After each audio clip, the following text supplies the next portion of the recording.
Center for the Study of World Religions, Harvard Divinity School.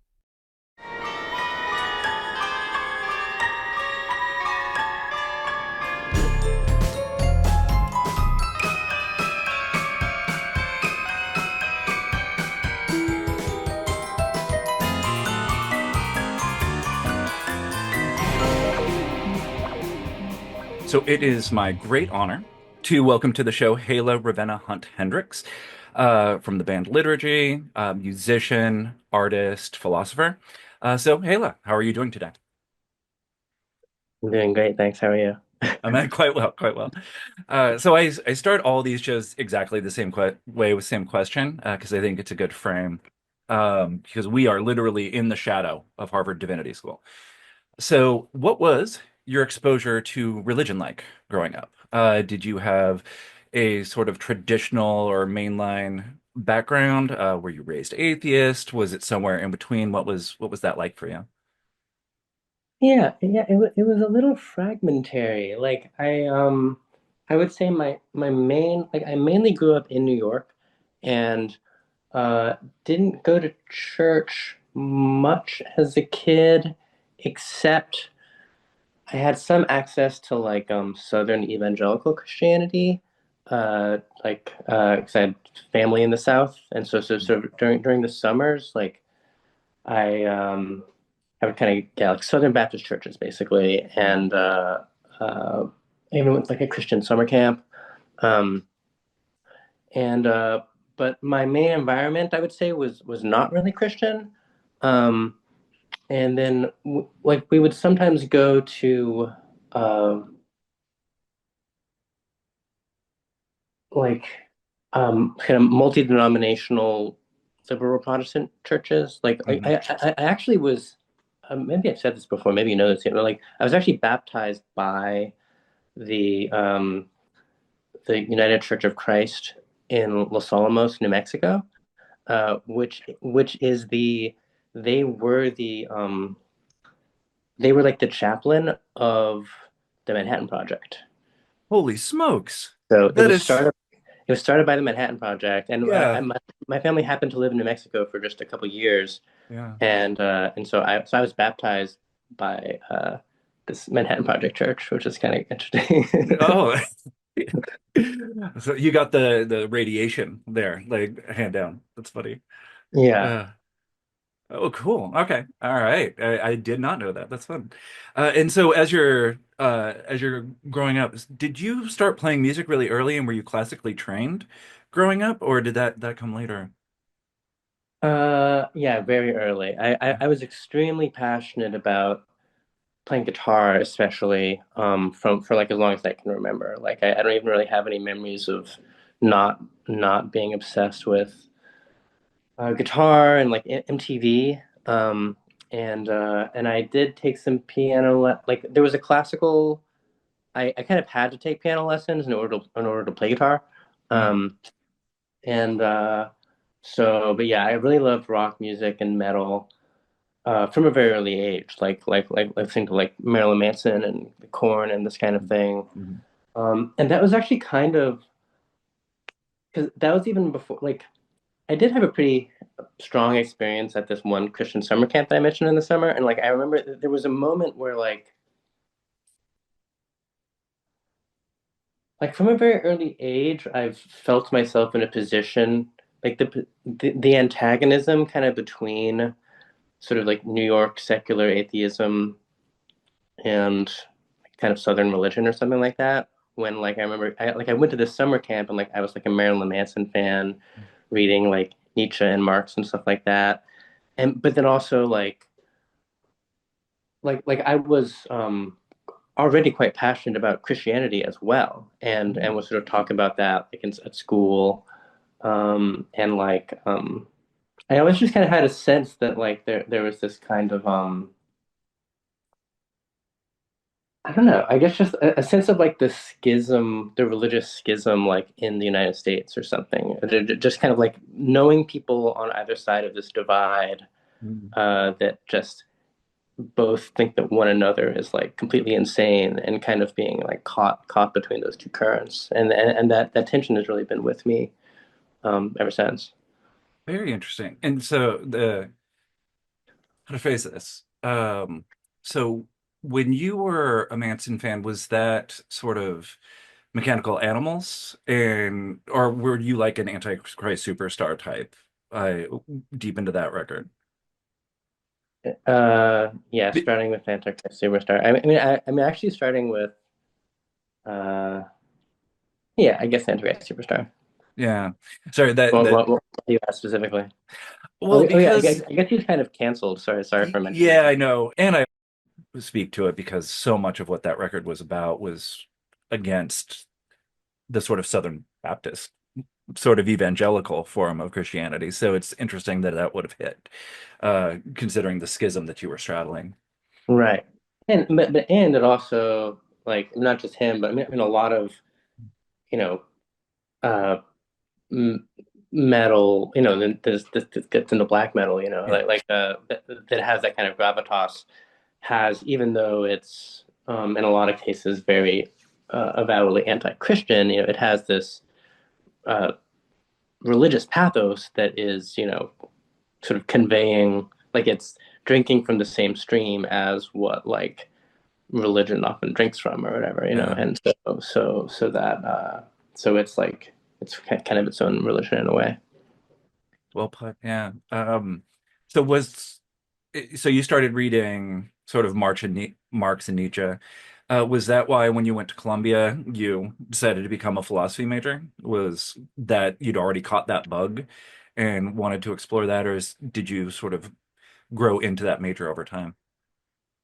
Yeah, I mean, technically, I grew into philosophy as the major, though. If it wasn't that, it would have been like anthropology or something. Like I was already by high school, I was very passionate about philosophy, even like Deleuze and Guattari. Like I already owned like Anti-Oedipus, before going to college, and like I really wanted to study.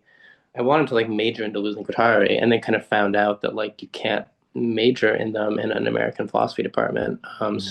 So I was sort of taking, like, I took, you know, like I studied Lacan. Like my freshman year, I studied Lacan in uh, the comparative literature department. You find the continental philosophers in like those kind of other departments, and so I was just kind of like, oh, maybe it'll be anthropology or sociology or comparative literature. But then I ended up uh, taking more history of philosophy classes and getting really interested in like Aristotle, especially, actually, and kind of um,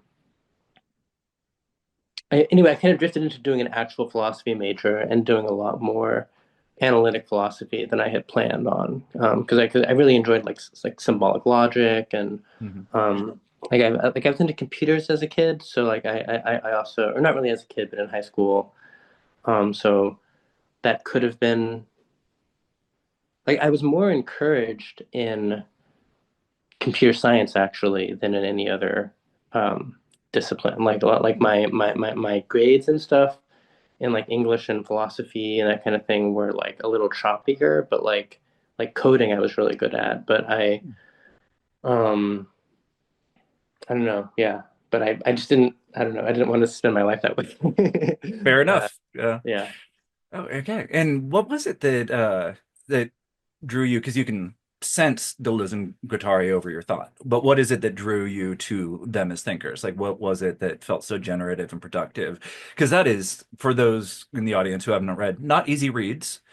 It's very complex. It's difficult as Lacan is. So, what was it that sort of allured you to them? Yeah, I mean, especially like back in high school, Yeah. you look back just like what, because clearly I didn't understand them, like, um, uh, but it's like they, I mean, what I like in them is this like synthesis of Marx and Freud, right? Mhm. Where there's kind of this, um, uh, strong sort of project of like becoming unrepressed, and but like dealing with sort of psychic structures and political structures at the same time. Um, and uh, I don't know. I just felt this really powerful sense of urgency as like a teenager that like something needed to change. Like I don't know, and so like I think like social norms weren't working very well for me, but I wasn't like rebelling against them wasn't working that well for me either, and so like there was just this sort of I was just very interested in religion and philosophy, and somehow the losing Vitari just seemed to have this like edge to them, and there was such a wealth of references in the work that like you could sort of you can learn the entire history of philosophy, like or really the entire intellectual history of the world, if you actually try to start following the references in their work because it's so elusive. But they just kind of seem to have um, this like sense of vision that was like in the most general sense, just sort of contained like a sincere desire for like justice, but that what one was also very like free. Mhm. And yeah, so I knew I liked that. Wonderful. Yeah, and you were right. You find them definitely not in American philosophy departments, but find the weird folk. Go into comparative literature. Go into religious studies. We have a bunch of Deleuze and Guattari people. Like Right. they're very, very productive for us. Um, so after Columbia, you're in Brooklyn, right? So you're sort of part of this music DIY sort of scene down there. And I came across something you just re-recorded and released last year, Immortal Life. So that early liturgy EP. Hmm. This really struck me because part of what Pop Apocalypse is about is uh, the ways in which the mystical and esoteric go into popular culture. But then there's the other side of that equation, which is how these popular culture products can incite sort of mystical insights or experiences. And came across that you wrote Immortal Life after a mystical experience while listening back and forth between Loveless and then it was Strength and Anger, right? Hmm. Yeah. So could you speak to that? That is it's a very interesting sort of pair of records, but it's also like, how does it, what was that experience like and how did it sort of generate or was it an origin point for what liturgy became? Yeah, it was a very intense experience for me. Like, I mean, I was still in college when Mm, I wrote Immortal Life. Um, I was so I had discovered screamo in high school. mhm, That was sort of the first like music scene. Before then, like my interest in music was really mediated by uh, you know, the music industry, I guess, like things like Aphex Twin or and then I began finding bands that were a little more independent, like Godspeed You Black Emperor, mm, maybe, but then like I began to um, like I really connected to screamo and math rock and art rock, um, also kind of during high school, and then found people that were playing music who were my age, who were like it was like a lot of those bands, like a band like Slint, like they mm. made their album when they were 15 or something, and it was like, oh, this is um um you know this like shows I don't know, screamo shows were just so cathartic for me, I guess. It's like it's very different from like going to like a concert at an arena. It was sort of like, there's like a basement and like the show is just really it's kind of violent, but it's really emotive. There's a lot of like emotional release. Um and so anyway, I was playing I had a couple of yeah, it's kind of screamo and hardcore bands that I was playing in during college. And I had discovered black metal, which was not really like there wasn't really wide acceptance of black metal in my social world. It seemed something like very far away. Um, And the yeah, this moment kind of arriving at the burst beat was um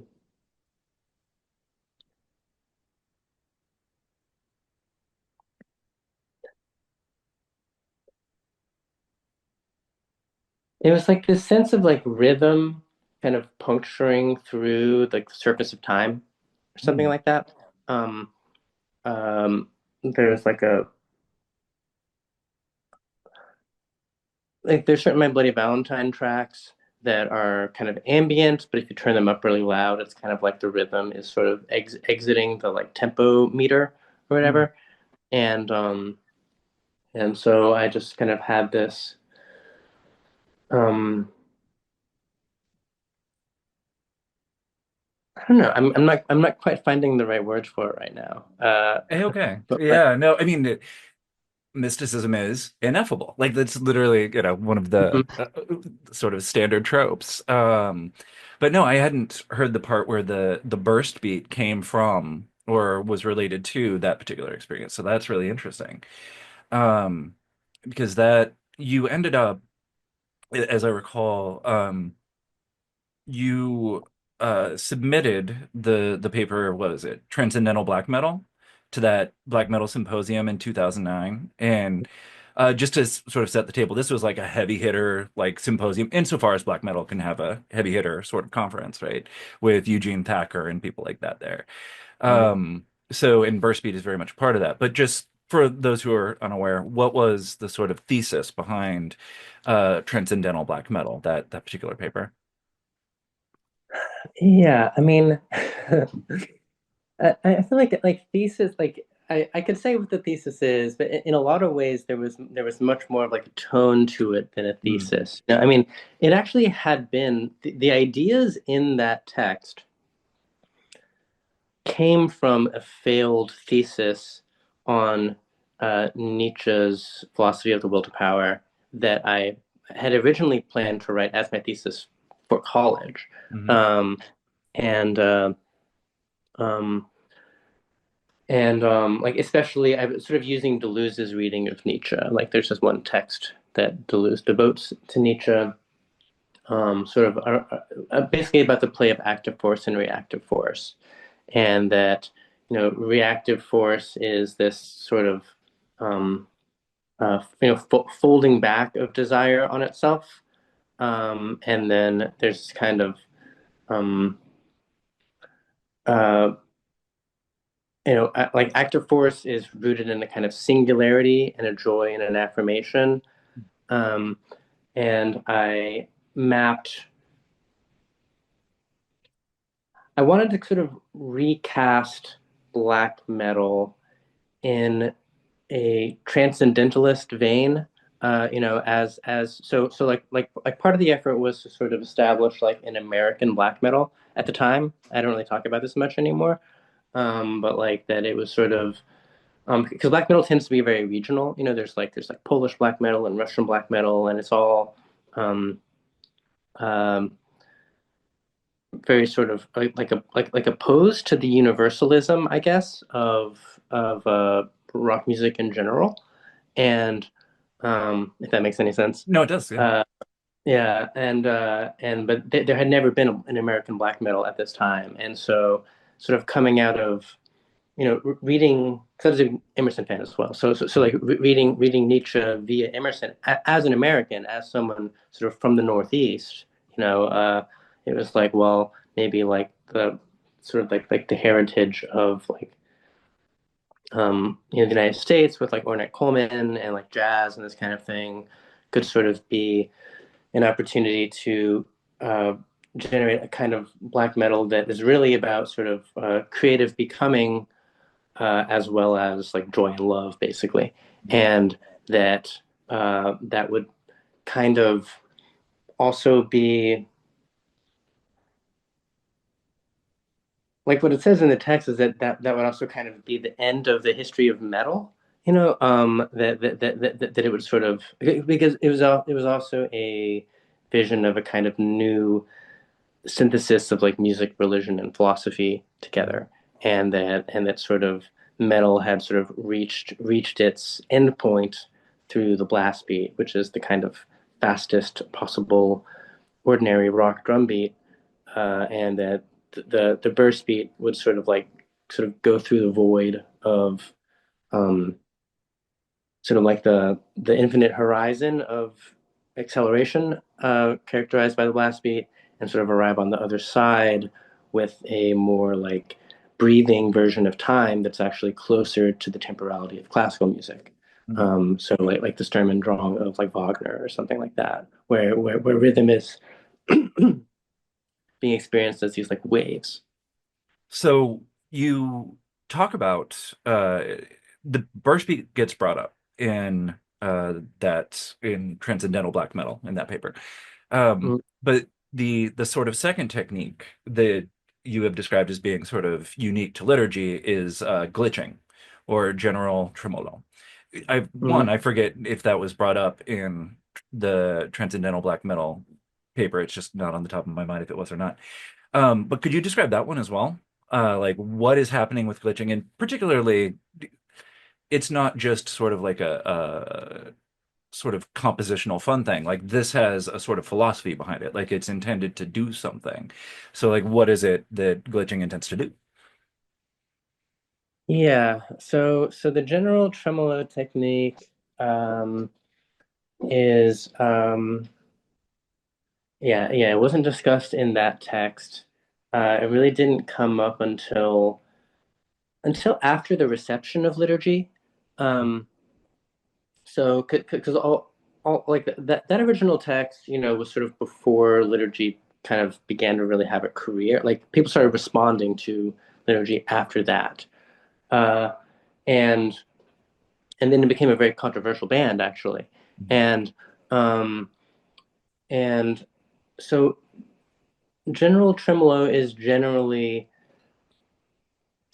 um it's the idea of it is sort of extending the guitar technique of tremolo, which is just picking on your right hand really fast, sort of extending that from which and it's like used especially in black metal and among types of metal. But I mean, tremolo is also like if you play like a violin, um, it's similar to vibrato basically, like that where you kind of oscillate the volume.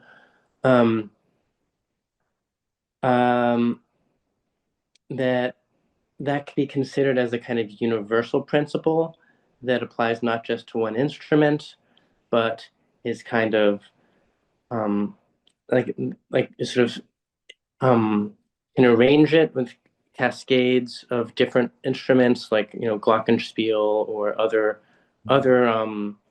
acoustic instruments can kind of carry on the tremolo, and then also then extending it to the recording itself and actually editing and glitching it out. And it's basically kind of making contact with a substrate of non-being where the categories that like sort of distinguish anything from anything else are suspended during that time. Mhm. Beautifully put. Thank you. Excellent. Okay, so you mentioned how the liturgy sort of starts to take off, for lack of a better term, after Oh yeah, people. Sorry, Yeah. I forgot to mention this part, and then also extending that into the sort of praxis of the band itself, right? So sort of like um there's a tremolo in just the feedback of having an idea about genre, that then is like perhaps perplexing to like the identity of a fan. Um, and so that like it's not the journal term like it's truly beyond any category, including the distinction between sort of the career of the musician and the music's form and structure. I forgot to That's mention that. Yeah. Oh no, that's a very important addenda. So before I interview anybody, I sort of start talking with my friends who are interested in their particular material, and all the metalheads know liturgy and like have a background with them. Um, but one of the things that surprised a lot of people who don't follow your YouTube is that you are like a very sort of deep, outspoken, or don't want to say outspoken, but like you're very vocal about your Christianity. So what was it that sort of, I guess how to phrase it, what was your faith journey like? Right? So to sort of go from this South Baptist adjacent or straddling that in the atheist world to New York, and you go through early liturgy, like how did you become a Christian? Yeah. Um, yeah, I mean, this is, and in a way, this is much more what's on my mind currently, Mhm. than the musical techniques and stuff. Because like that, that stuff is all, you know, ideas from, over 10 years ago or whatever. Yeah. And like, which I still use and care about. But like Christianity, and so, I mean, you might not be aware of this. So, I mean, my project right now is a text on Transcendental Qabalah, right? I'm Mhm. sort of doing finally kind of working to sort of synthesize my ideas on this. But um,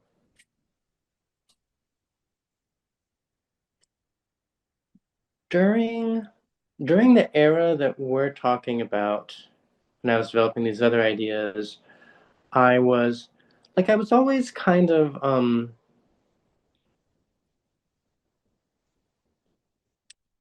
like I had a certain passion for Christianity, and then also a passion for, as I've already mentioned, the Nietzschean Marxist sort of axis, which felt at odds with one another. And but and the first maybe Christian texts that I really read were not theological as much as like apologetics texts by like Chesterton and Hmm. C.S. Lewis and people like that.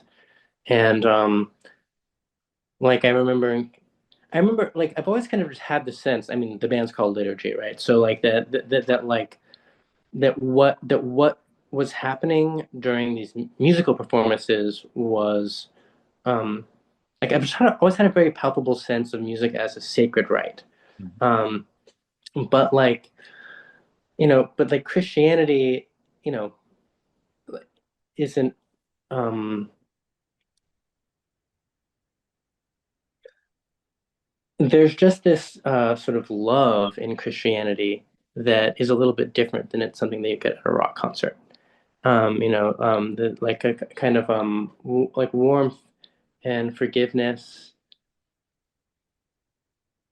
And so my journey, like intellectually as a Christian, I think passed through those apologetics texts. I began like attending an Episcopal church. Um, and uh, but then really upon finding,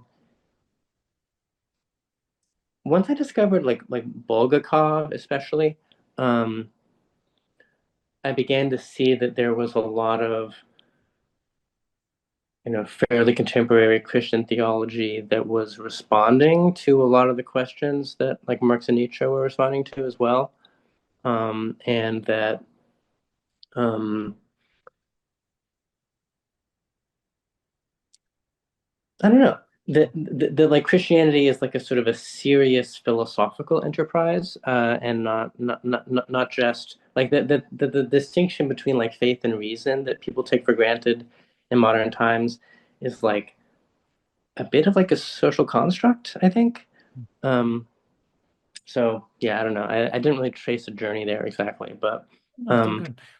And with Bulgakov, was you spoke to that it's high level philosophy and was responding to a lot of the same things that these other thinkers you were interested in did.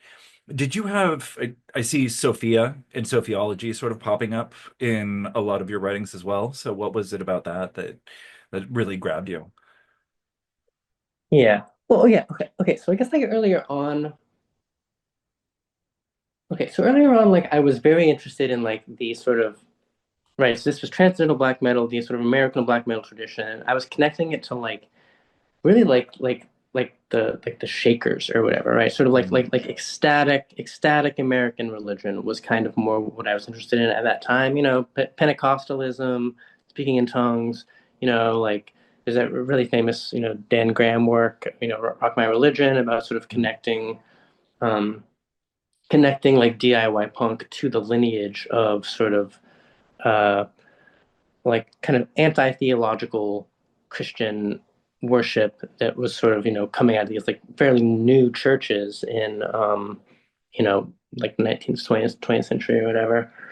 And, um, and, Christianity, most like theological Christianity has no femininity in it really. I mean, there's that like obviously the Catholics have Mary, um, but the divine feminine was something that is kind of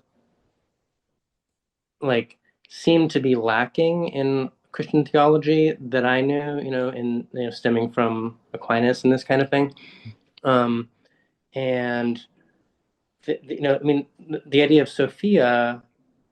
So Sophia. So I mean, not everyone knows what Sophia even is, but like it's so Sophia is Bulgakov takes it most directly from Jacob Bohm, Mhm. Bohm, or however you want to pronounce it, who was also a huge influence on Hegel and Schelling, and um, but then he himself really takes it from like the Zohar, and uh, what Sophia kind of feels like in within Christianity is like a re-entry of the divine feminine into the Godhead, and like with Hegel and Schelling, like that function that she plays, it kind of is in there in German idealism and in Nietzsche and Marx, without being named as such. And what's so amazing about Bulgakov's project is that it sort of unifies that um the sort of like natura naturans kind of like divine temporality of sort of praxis, basically, of sort of like the church outside of the church, or the kingdom of heaven on earth, um, connecting that in feminine form to uh, like actual Christian theology. So it's like giving her a place as like almost a fourth hypostasis in the Trinity, or as the summation of the Trinity, or like his account of it is pretty Byzantine. Like it has um, Sophia has all these different sort of faces, but yeah. I was actually not that you needed to have crossed paths with him, but I was surprised just because of the Orthodox component of what you do, and that you and Trace Bruins had never corresponded. Hmm. Uh, he's the last person I interviewed, or two people ago. And liturgy came up in that interview. So I was like, it's a really interesting thing to me because there's more and more of this movement into orthodoxy coming out of metal. And I'm like, what? There is something here. Like, I don't know what it is yet, but I really want to like start to unpack it and figure out what's going on because Yeah, it is something. something I've been thinking about a lot in recent times for sure. Um, Yeah, yeah. So the original members of Sleep, right? So I think the first drummer ended up leaving the band to end up going into Orthodoxy, right? And a lot of I'm forgetting his name right now, the bassist who ended up doing Om, like that stuff's filled with Orthodox imagery and like tonality. There's something going on. yeah, I knew, I knew someone in Ohm was Orthodox.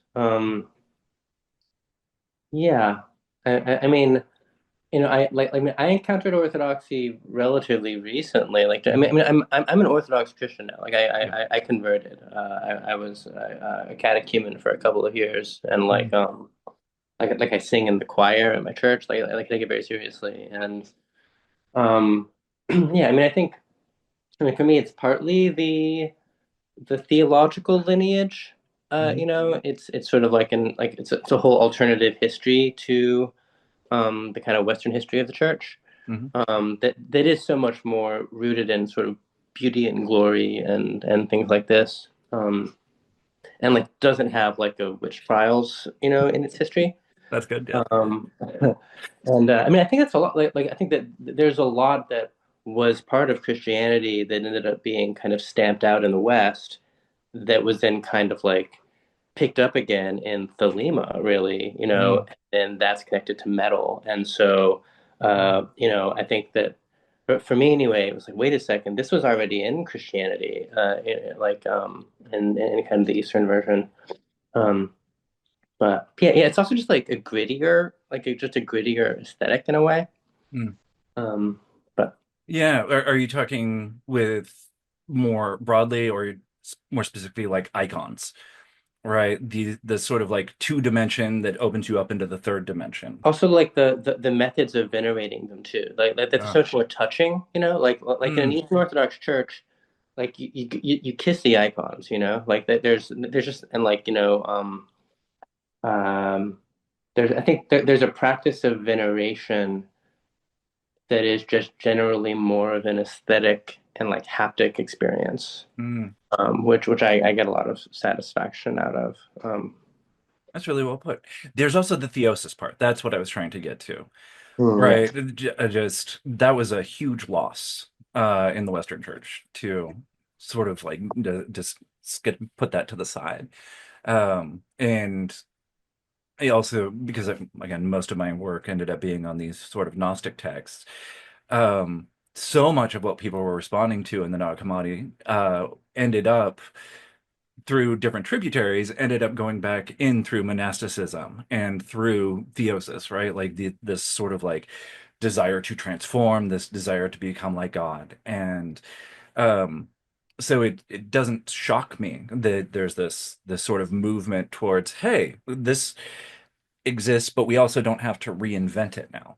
Right? There's this whole tradition here, and Yeah. we can belong to it and like go back and read theologians for hundreds of thousands of years, not, a couple thousand years, rather than try and restart something, you know. Yeah, yeah, and then on top of like, I also feel like it's an improvement on. I mean, improvement is kind of a strong word, but like, there's something um, healthy in my view or experience, and then also having a dogmatic structure there too. Like that it's not just that it happens to already have been in the church, but it also like because the thing with the way that Gnosticism or just the general reception of all kinds of Hermeticism and Gnosticism and Kabbalah and Western esotericism is that the theosis turns into like a kind of like inflation, I guess, or whatever. Like it's like, oh, I am God, and then it becomes kind of like maybe destructive or something, or where like you kind of lose the thread, and so it's like having like a kernel of God within you that you can sort of cherish, but like still you're still kind of under the veil. um like having a relationship to a public liturgy, and still there being some kind of like um a non-individual aspect to it, seems like a nice balance to me.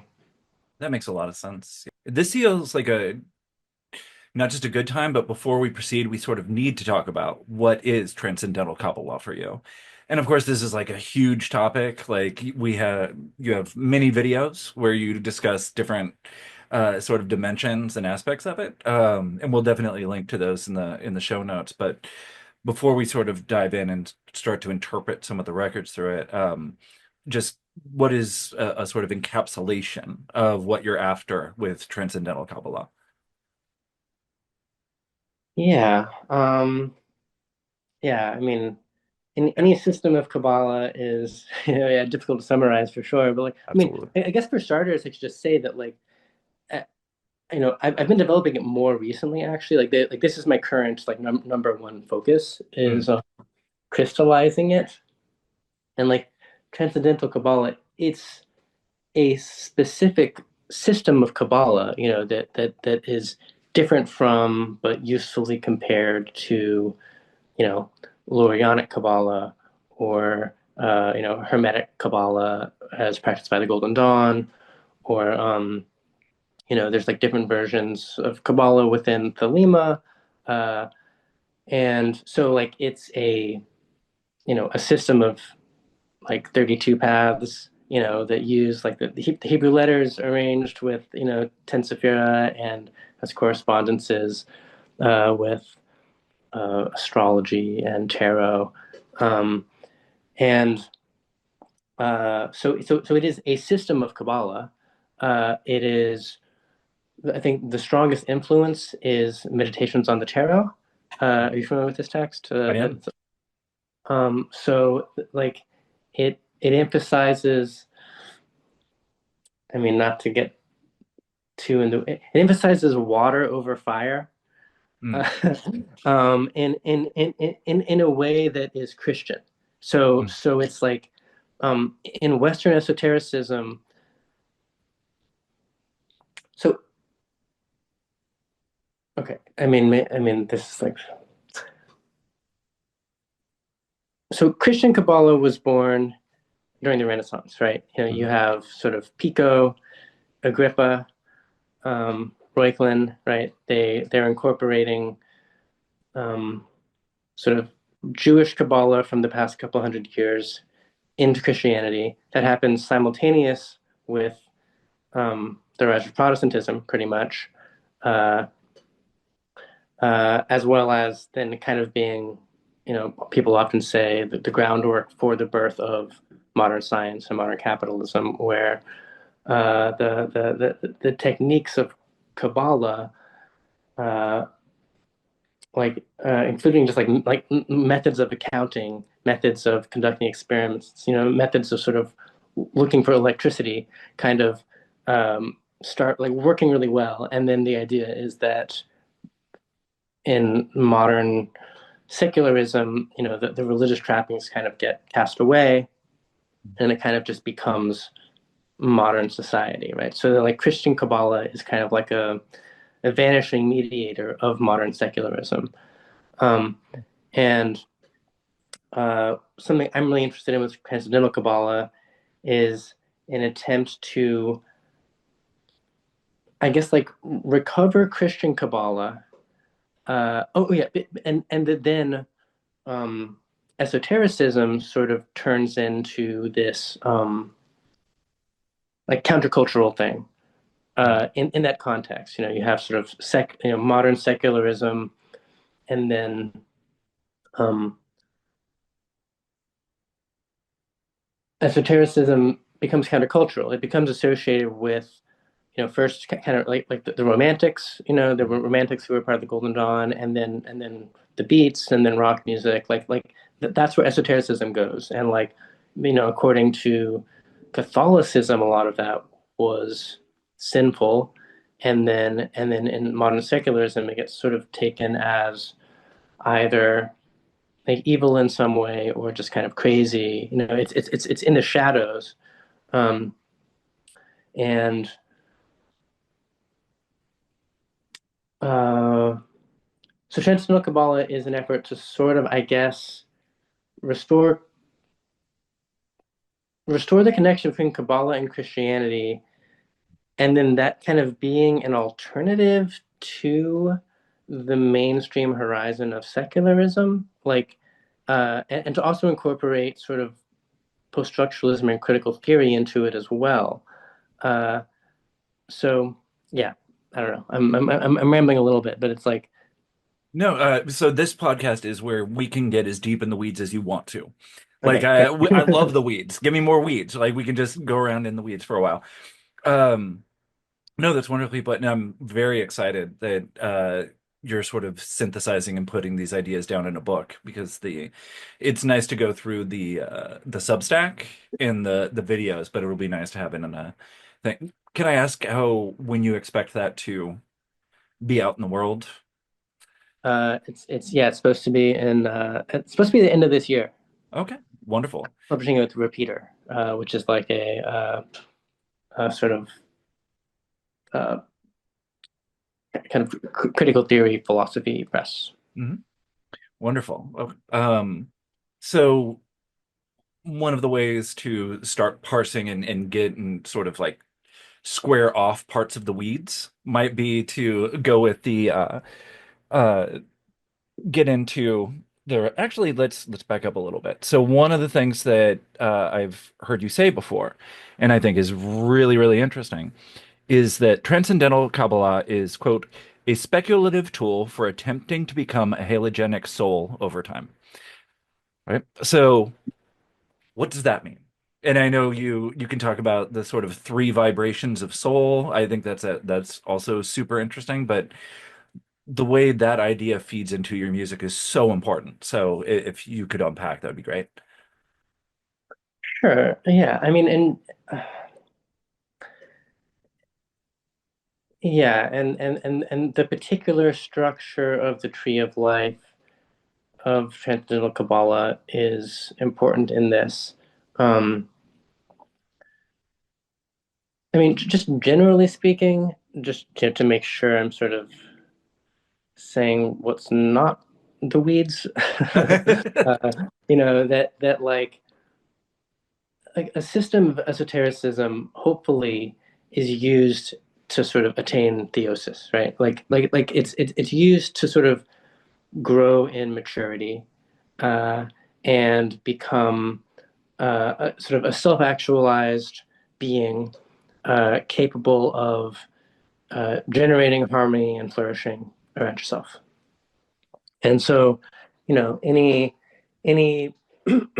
religious practice is hopefully doing that. And in our current civilization, we don't really have structures that are um, useful for that. Because people don't believe in churches, and like therapy is sort of kind of psyop sometimes. Um, and so there's like a system of grades, with each Sephira, and like basically, um, the two main levels are just, the one that has more to do with individuation, of sort of becoming capable of having a dynamic relationship to your own unconscious, and to be able to sort of create on your own terms, in a way that isn't subordinated to anyone else's aims for you, so you sort of attain uh, a kind of freedom on the more secular humanist plane, and that is, but then there's another type of freedom which isn't necessarily, in a way, it's higher, but they're really just two different things. And I find that a lot of times people fuse the two too much. Then there's one that is more of a religious awakening, where like there's an actual experience of God, and that you're sort of uh, feel, connected to the divine, and perhaps are able to formulate, uh, to exist in a kind of prophetic mode or something like that, to be able to sort of formulate a vision for how the world should be or something. And like that, those are kind of, and I associate, so in I mean, to get into the weeds without explaining it, like I associate the first of those, not so Tifereth is usually the sort of like central, like it's like a central sphere, and like in the tree, it's like everything is about Tifereth. And I think that there is not just one, that there isn't a central sphere, that Yesod and Tifereth. Yesod is the sun, and Tifereth is Mercury, actually, and that they're two different spheres altogether. Um, and so like, and that the self-actualization that comes with creation is a different thing from the self-actualization that comes from religious practice, um, and that like they need to be distinguished and then sort of put in relation with one another, and instead of being fused. So that's like a thesis of mine. Interesting. So how we're just hanging out in weeds, but how does this relate to metaperichoresis then for you? because it's interesting for me to hear this because there's this sort of resonance between your, I don't want to say your, but the sort of threefold artistic approach or Mask of the Infinite that comes from philosophy, drama, and music, right? And then this has a certain Trinitarian vibe. But so how does that relate to this what you just described, which is the don't confuse or keep separate, but then relate the religious impulse or coming to God, and then the creative part. Right. So okay. So yeah, metaperichor. So I mean, so perichoresis is the life of the Godhead, right? So like, that the Trinity is kind of dancing around itself. It's sort of like the persons of the Trinity are sort of enjoying one another, and that is kind of what generates the world in a way. And so the idea, but then there's the sort of eternal Trinity, and then there's the economic Trinity in the world, where sort of God is progressively being revealed. Um, and my kind of and yeah, but this is maybe one of the more singular aspects of my like more like a thesis of mine that you wouldn't find anywhere else is that I'm sort of mapping specifically music, drama, and philosophy onto the three persons of the economic trinity. And so you can let's say you attain a kind of self-realization in a music practice that is that's getting to a certain level, that's getting to like the Yasod level basically, but that then um, like what I'm attempting to do by creating this system is to individually create a body of work in music and in philosophy and in art that each of them stands on its own terms in the worlds in which they belong, right? So they're related to their own imminent horizon as canonizable practices on the humanist plane. So I'm kind of clearing my throat so much. I have a little bit of a cough, but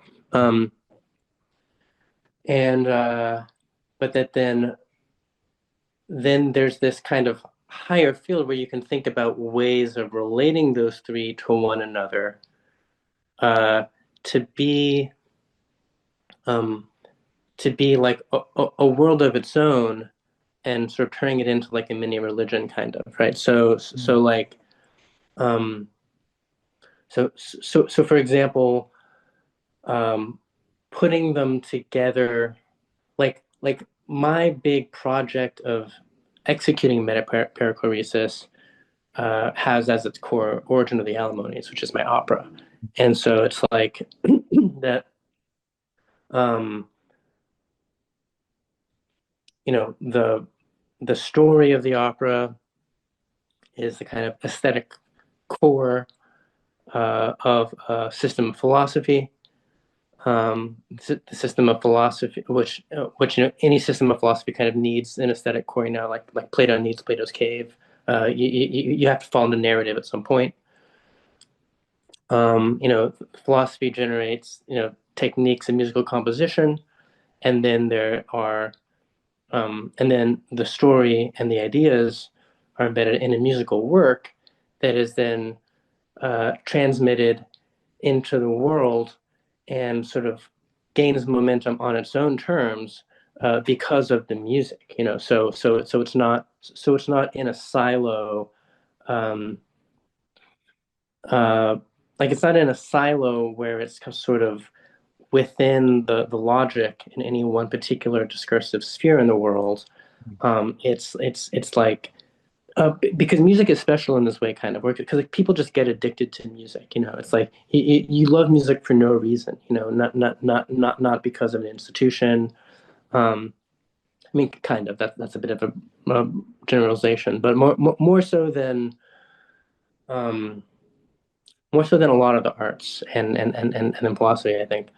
Um, and then, but then from that, that becomes sort of a window into, people making contact with lineages of philosophy and art that they never would have otherwise, because of the music. So like that's so like that's one way of structure relating music, drama, and philosophy. I have four. It's there's four different sort of ways of putting them together. That or like four different, I guess, parameters along which they're connected. That like bring the aesthetic um, beyond the current like silo of art under like the capitalist regime, I guess. Got it. Wonderful. Okay, and so Origin is also sort of the cosmogony record, right? So I think about these. Hawk is like the God record. Origin is the cosmogony record, and 9/3. I always do this wrong. 6/96 is the eschatology record. Um, so actually, this is going to go sideways for a second, but it's such an important sideways point. Uh, so the Blake is like this figure that seems to be suffusing a lot of what's happening here. Mhm. And I know he goes back to the apocalyptic humanism, but and some of the names are even in sort of your diagrams start to go. So like what is Blake for you? Like why how has he informed so much of what is coming out of your work now? Yeah. Um,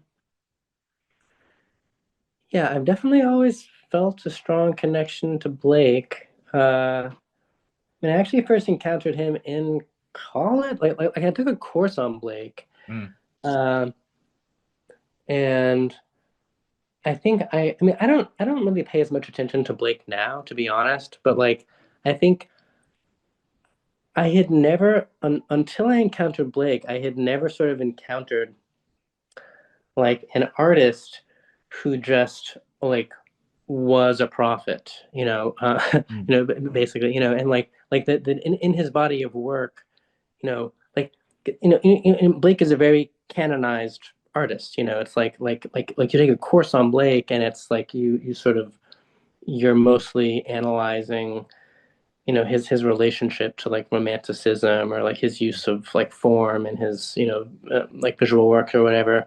Um, but like I mean, he just sort of saw himself as uh, communing with the divine, mm. and sort of using art as an instrument of prophecy, and um, uh, like I remember just realizing how elaborate his sort of mythopoetic system was, um, and just being really captivated by it, and so his in one of his poems, Milton, uh, is uh, the one from which I derive. Yeah, I have a couple of names from Blake that just I have felt sort of needed to be preserved. One of them is Olalan, which is sort of his divine feminine, and then the other is Urizen, which is sort of his like um, you know, I guess his kind of evil demiurge, or whatever, like sort of, or his god of reason that's supposed to be overcome, and I anyway, I get into how exactly I use those those figures. I kind of reinterpret them. I mean, for for me, all along, well, I don't know. I mean, I won't get totally into the weeds with that, but um, yeah. So I mean, I just always really resonated with his way of working. And so I think as I've gotten closer, as I become more orthodox in my Christianity, I feel a little bit less connected to Blake in a way, maybe because like I sort of see him as a heretic in a way, Mm. um, Uh, but with a lot of appreciation nevertheless. Interesting. So the There's a lot of significance to Origin of the Alimonies, whom we could just do a whole thing on that record. But one of the most sort of pronounced is it was the first record that came out after you had basically announced that you were trans. And so the thing that I'm uh, curious to hear you unpack, how did that relate to this sort of evolving system of Transcendental Qabalah, right? Like, were these decision or not decision, but this discovery like sort of part of that, or was it just sort of a completely separate terrain for you? Yeah. I've never been sure like what the relationship between my gender and the religious art um thing is, because it's like I know like there's a certain like divine androgyny or something that tends to go along with people like me or Mhm. something and um Yeah, I mean, I saw Adam Cadmone plays this role like in some of your thought. I'm like, oh, okay, this is all tracks, right? But yeah. Yeah, exactly. Yeah, it tracks. And but like, I mean, the way that like, the trans like movement, conceives of gender is like a little different from that. And like, um, yeah, it's like, not much of what I do. I mean, I don't know, not much of what anyone does is such a conscious choice. Yeah. But yeah, certainly there was some way in which my gender transition was kind of, you know, co connected to that moment of creation. Um, and and I think that there is something um, yeah, and it has something to do with Adam Kadmon, or the Hermetic God or something like that. But yeah. All right, so this seems like a good time to talk about 93696, the sort of Okay. heaven record or eschatology record. First off, just for the vast majority of people who are unfamiliar with the numerology part, where does the title come from? Right. Um, I mean, in some ways, I would say I'm not sure, but I mean, what I generally say is that the title 93696, uh, it's a um,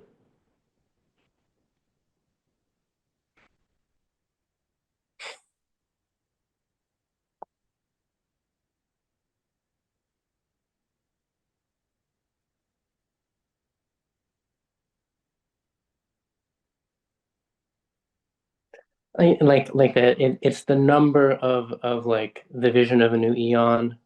Mhm. Um, there are within I brought up Thelema a couple of times, and I'm not a practicer of Thelema, but like that um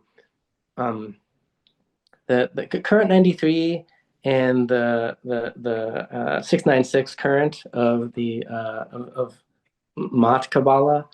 Uh,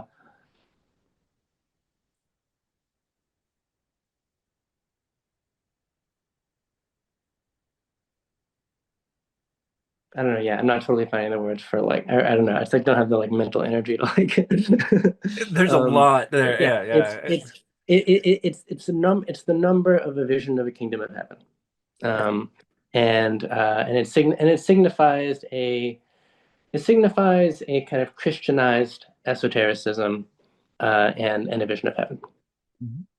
And so, as I understand it, and please do feel free to correct me, your sort of eschatology, we might, if we're just gonna put a flag on it, would be post-millennial in the sense that there seems to be there's a human role in this, right? In the bringing forth of heaven or kingdom of heaven and bringing it down to earth. So this is going to be like one of the biggest questions that you'll ever be asked. But what is it that how is it that humans are playing an active role in redeeming, right, the earth to have it become a kingdom of heaven? Yeah. I mean, there's only so much an artist can really do, for sure. Um, the, the idea is that it is a city named Heiligen, um, and the city's name is also SEM, the Sovereign Hierarchical Emancipatory Individuation Municipality. That's Mhm. a acronym. Uh, and that it is a world that is governed by four new laws, kind of that you could compare to like like freedom, liberty, equality. You know that that there's an eon where sort of those are the ideals, and in the sort of new eon, it's sovereignty, hierarchy, emancipation, individuation, um, and basically.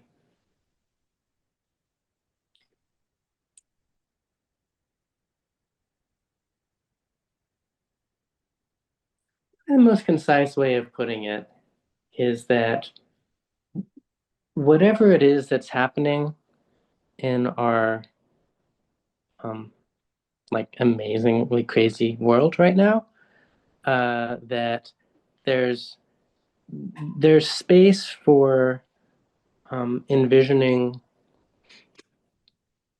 creative self-realization and community, Mhm. and that it's it's really hard to know what's going to happen. I mean, it's almost strange to have like we live in a really really crazy time right now, right? Like really really crazy Uh-huh. time.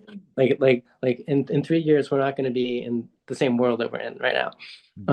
You know, and and so there are a lot of possible outcomes for which like my ideas and music aren't very useful, like complete civilizational collapse and things like that. It's like a metal album isn't going to help very much, but like um, that, like if there's a possibility of kind of keeping, like finding at some level of abstraction what it is that makes us human and ways that we can lean in to these changes to sort of actually, um, you know, build a society that's like truly made of art, or where like it's possible to sort of really, really find true creative fulfillment as well as religious fulfillment in a way that is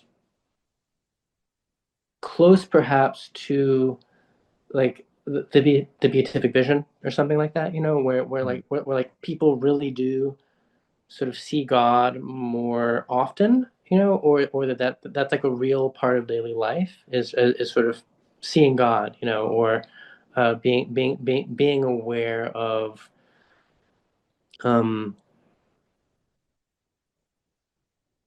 like being aware of like what the best actions are or something like that, where like the human condition that we're sort of accustomed to is like suspended somehow, or like or we evolve in relation to that. um Heiligen would be something like that, and that like that what an artist can do right now at the very least is sort of like offer some kind of hope, or some kind of um like just offer some ideas in that direction. Because most people are so hopeless. It's like like pretty much everyone I talk to, and they have all these different reasons for it too. But like everyone is just sort of like, yeah, like this is it. Yeah. Well, you wake up Like every day and there's some new crazy thing that you look at. It's like something that was incomprehensible 2 years ago. yeah, And it's just like a daily occurrence now. Like, oh, yeah. Los Angeles is now on fire. Like, it's terrifying. Like, terrible things are happening. Right. Um, yeah, okay. And then just so I'm inside the theology a little bit. Um, is the idea that just this is a community level, but then there's also the individual souls, and so part of the process would be the individual souls basically making that ascent from the Hyperborean up into the alogenic, sort of that theosis is part of this, right? The sort of shift within the individual person then helps transform community as well. Yeah, it's in a way it's not that different in a lot of ways from Schiller's eschatology. Hmm. Like so it's like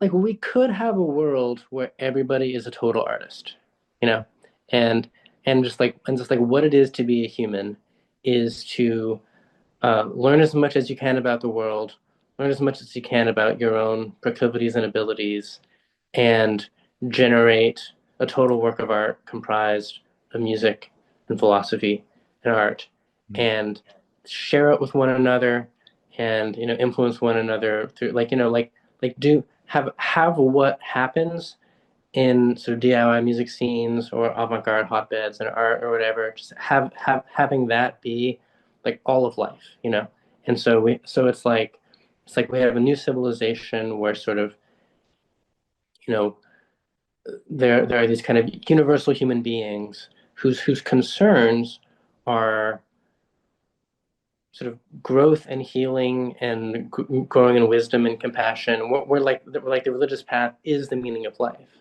and so like, and at the very least, because people will say like, oh, let's say the best case scenario, is that we come out, some of us anyway, in like a post-work world, you know, like, and even then, well, won't life become meaningless, and it's just like, well, at the very least, like there actually are really imminent sources of meaning, that um, like people need to be led to, because not everyone really believes that you can find fulfillment in just um, you know deepening your relationships and your relationship to yourself and learning and creating and sharing. It's like in public discourse, no, like people don't often talk about that as like a realistic sort of structure for society. Yeah, really well put. So, oh gosh, so much. Let's see. So, I'm trying to figure out how to phrase this question so that it doesn't come off as tinny.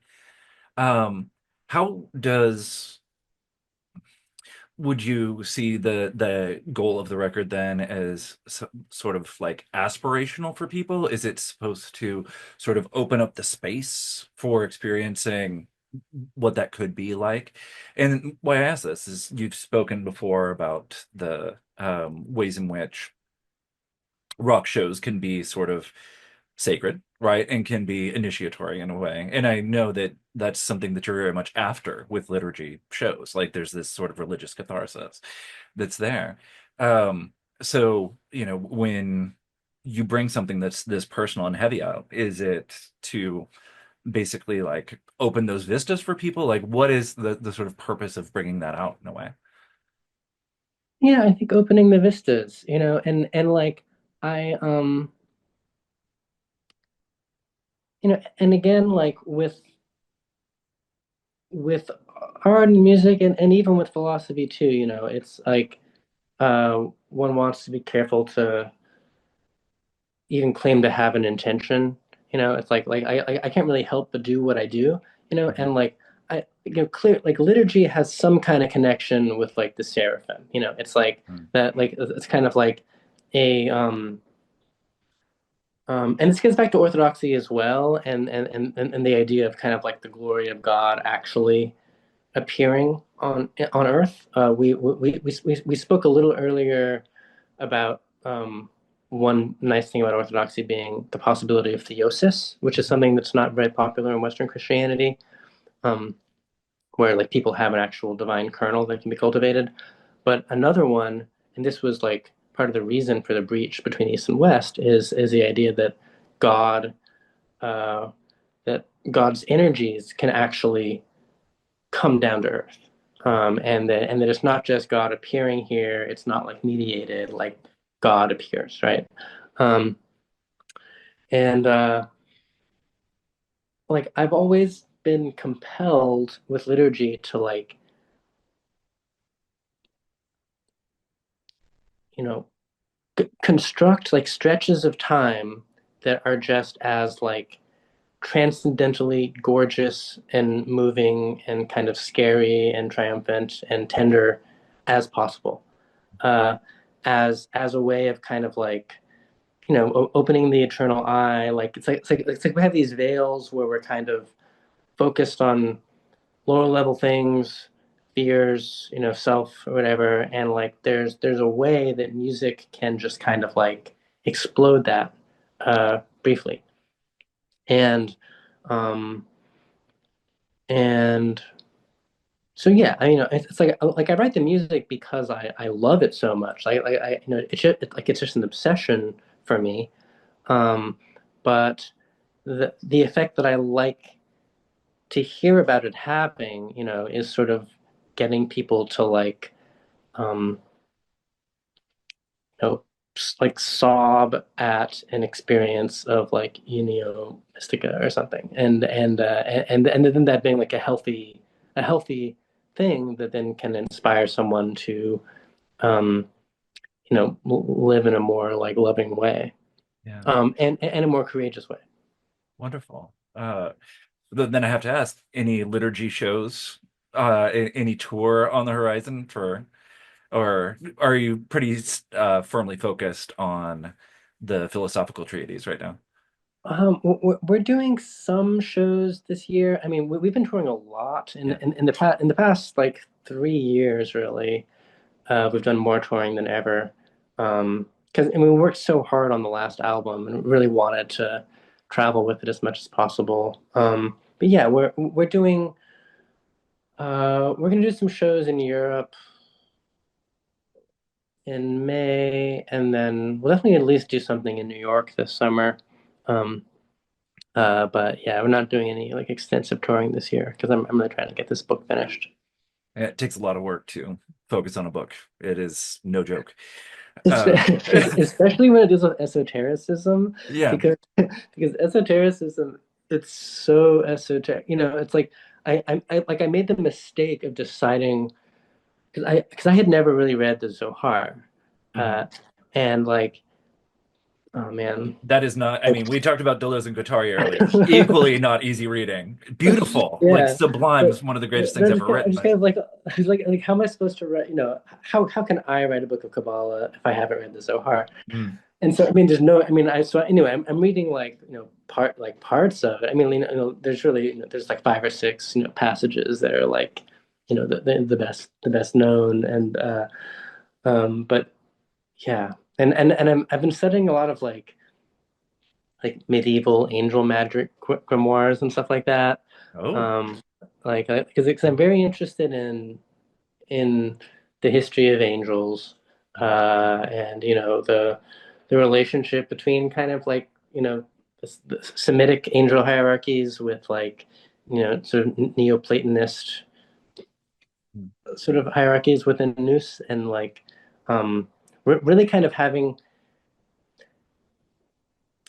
like constructing a system of Kabbalah really from the most fundamental elements, um, and like sort of to have a like I've been studying the history of Kabbalah a lot, and then there's so many anywhere. Yeah, there's so much, yeah.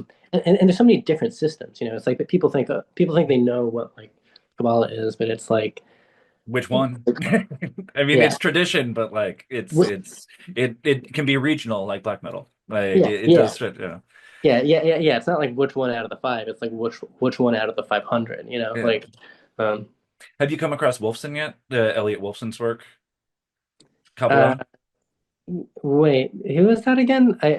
So I bring him up because he, in addition to being like maybe the greatest scholar of Kabbalah alive, he is also deeply steeped in continental philosophy and particularly Heidegger, but not exclusively so. And Yeah. gender theory, and mathematics. Anyway, he writes these really like mind-altering books, and he publishes one, 500-600 page book every year or so. Like it's just he's a machine. And he's also a painter and a poet. Anyway, Nice. it's he's like inducted in the American Academy of Arts and Sciences. Like he's a to-do. Yeah. No, Uh, no, no, no. His name comes up a lot, but yeah, I haven't read his stuff. I mean, yeah, definitely check out Language Eurospyring. That'll touch you. And if you're getting into history of Kabbalah stuff. Yeah. yeah. Uh, I also bring him up because he's here right now. Like he lives here, but he retired and came to Harvard, so that's nice. Um, Amazing. yeah. Um, But what was I gonna? Oh, so we've talked about two persons of the Trinity. We've talked about the music, and we've talked about the philosophy, and we've really dug in. But there's the third port of the meta perichoresis, and that's your sculpture. Right. So, how long have you been sculpting? Yeah. What was your sort of path into doing this more visual art, and where does the sort of impulse come for that when you're so already deeply embedded in both philosophy and music? Like, what was it that is like, I need this third thing also? yeah. I only had my first sculpture show in 2021, I guess, and I've done three now. I've done like one a year the past couple of years. Um, and but it's been a big concern of mine for a long time. Like I've always been kind of socially in the art world, kind of more than anywhere else. Like I encountered that kind of in college too. Just a lot of like, just made friends with a lot of people who are artists and sort of like the kind of art scene on the Lower East Side, like New York. Mhm. Um, and um, but like I had a practice of making work that looks kind of like the work that um I've now been making. Um, but yeah, just didn't really get around to getting a show until the past couple of years. I mean, partly because I feel like back in the day, like the visual artist who really lit me up was Joseph Beuys, who's sort of a Fluxus artist with strong shamanic and romantic elements. Um, and I mean, honestly, for a long time in the art world, like people just were not interested in art that had a religious or spiritual dimension to it. Like it was just impossible to really get respect or get a show. And that really kind of changed with the Hilma af Klint um, Mhm. show at the Guggenheim, Mhm. where all of a sudden, at least in the world that I was in, like it was possible to sort of I don't know, like be an openly Christian artist. Mhm. Um, and so, I mean, honestly, that's basically the reason why I didn't do any sculpture shows until the past couple of years, is because the I just couldn't couldn't really get a show. Like it's Mhm. like people, because it's already hard when you're a musician. Like people will kind of be like, oh, okay, you want to do your art thing too, but like, really you're a musician, like and so, but more recently, people have just been a little more like sympathetic to my approach in making sculptural work. But I mean, but part of what I like about it is um, this is kind of one kind of not really the main thing, but one detail of what I like about making physical art right now is just that it is material. And so I feel like so much of my life is immaterial. It's like you release albums that are just reproduced and they're just digital bits, and like you kind of perform music and it's a single experience. And creating these kind of like talismans that are kind of charged with energy, and that there's just one of them, and that it was made by hand, Mhm. um, is very like uh, I just find that very satisfying. And so I use it's kind of 3D printing I work with the computer a lot, so it's like I'll make models in Blender and 3D print them and laser engrave diagrams and and then use a lot of spray paint and like distressing techniques like burning and melting wax and things like that, and to kind of create like physical vehicles, physical objects that sort of are um, they kind of contain like artifacts of ideas, but just the way the visual art works is just very um, different from the way concepts work, I guess, Yeah. and so it's like having those two modes together uh, is kind of nice for me. Yeah. And it brings me back to what we were talking about very early on with this sort of haptic dimension, right? It's easy to go into this ephemeral space or into this conceptual space, but being able to actually like touch and actually mold and move, like it's a powerful thing, right? If especially to talk about our crazy time, we exist in this digital space far too often. Although it makes for really nice things, like being able to do 2-hour interviews, Yeah. at a great distance apart. Well, not too great a distance, but all right, wonderful. And so, just to close, what can we expect from you coming in the next, several months? Because I know the book should be out by the end of the year, although, that's a terrible thing to say to an author because it always something always pops up. Yeah. But like will there be like YouTube posts? Like what's in the chute as they say? Yeah. I mean, yeah, I'm kind of behind on my online life. My intention is to post something new, at least every week or couple weeks. But since I've been going so hard with the book, it's a little bit difficult to put time into, I'm kind of hibernating from online right now in a way, or I was. And so anyway, to answer your question, yeah, hopefully some more Substack posts and YouTube posts. But I'm kind of like trying to negotiate that right now.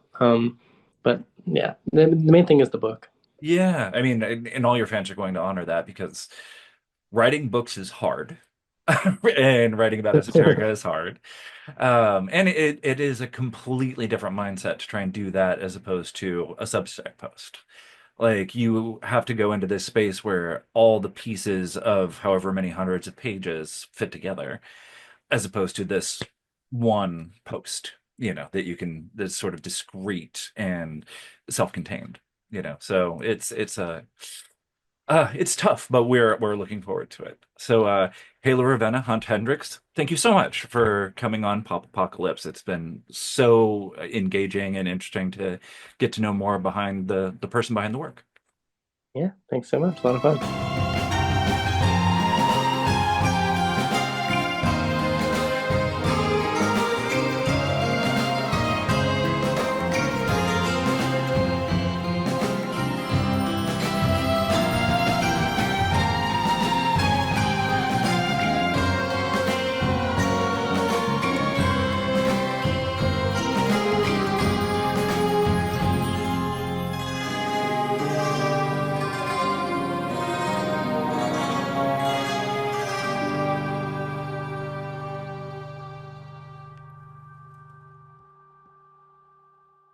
cswr.hds.harvard.edu, copyright 2025, the President and Fellows of Harvard College.